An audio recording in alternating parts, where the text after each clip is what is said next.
غالبا ما يتم التخلص من قشور الرمان للاعتقاد أنها مجرد قشرة لا فائدة منها، لكن في الواقع هذه القشرة لها فوائد صحية وجمالية تتفوق على فوائد التمر نفسها، وشرب منقوعها يعد من الطرق الطبيعية الفعالة في علاج العديد من الأمراض والوقاية منها. وفي هذا الفيديو إن شاء الله سوف نتعرف وإياكم على فوائد قشر الرمان العلاجية وطرق استخدامها.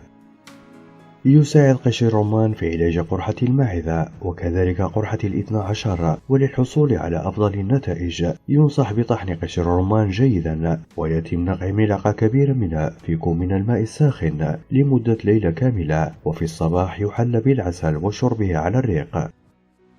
يحدث التهاب القولون التقرحي عندما تصاب الطبقة المخاطية الموجودة في القولون بالالتهابات والتقرحات، مما ينتج عن هذه الإصابة العديد من الأمراض كألم البطن والنزيف الشرجي، ويعد هذا المرض من الأمراض المستعصية صعبة العلاج والتي لا يمكن التخلص منها بسهولة، ويمكن استخدام قشر الرمان لعلاج هذه الحالة بحسب ما أثبتته الدراسات، إذ أن تناول المريض حوالي 6 جرامات من مطحون قشر الرمان المجفف في اليوم سيسهم في تخفيف الأعراض وتقليل الحاجة إلى تناول الأدوية.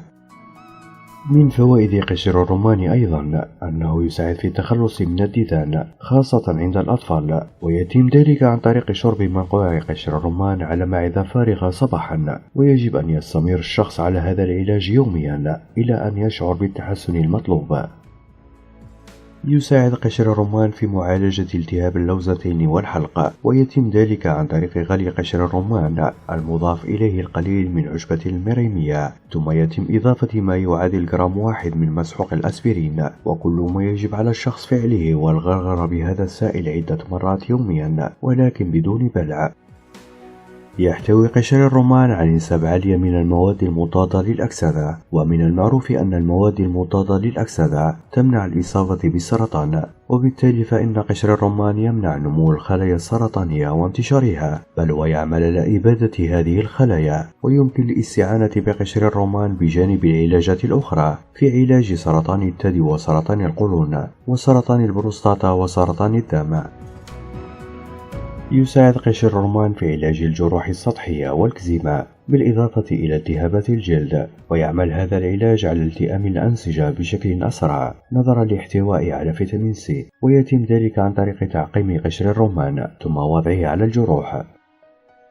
يستخدم قشر الرمان في علاج تقرحات الفم واللثة، ويكون ذلك من خلال الغرغرة بالسائل الناتج عن سلق قشر الرمان أو مضغه، كما يمكن أيضا التخلص من رائحة الفم الكريهة، وذلك من خلال تقطيع قشر الرمان إلى قطع صغيرة جدا ثم مضغها. يساعد هذا الأمر في القضاء على رائحة الفم الكريهة. من أبرز فوائد قشر الرمان تبييض الأسنان، فإذا كنت تبحث عن ابتسامة جذابة وأسنان لامعة، كل ما عليك فعله هو خلط قشر الرمان المطحون جيدا مع القليل من الفحم، ثم إضافته إلى معجون الأسنان مع مسحوق العسل، ثم قم بتنظيف أسنانك بهذا الخليط عدة مرات خلال اليوم. تحتوي قشر الرمان على ضعف نسبة المواد المضادة للأكسدة مقارنة باللب، وتخفض هذه العناصر من نسبة الكوليسترول في الدم، ما يخفف من الضغط في الأوعية الدموية ويحمي القلب من الجلطات.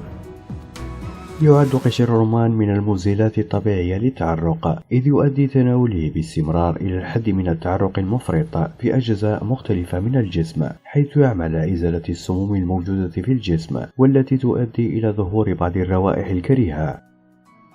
بالإضافة إلى جميع الفوائد السابقة، فإن قشر الرمان يساعد في تفتيح لون البشرة، خاصة التي تتعرض لأشعة الشمس باستمرار. فإذا كنت ترغبين في الحصول على بشرة نضرة خالية من الإسمرار، قم بوضع الماء مع قشر الرمان وتقليبه جيدا، واتركيه على نار هادئة حتى الغليان، ثم انتظر حتى تبرد، واستخدميها كقناع لتفتيح الوجه.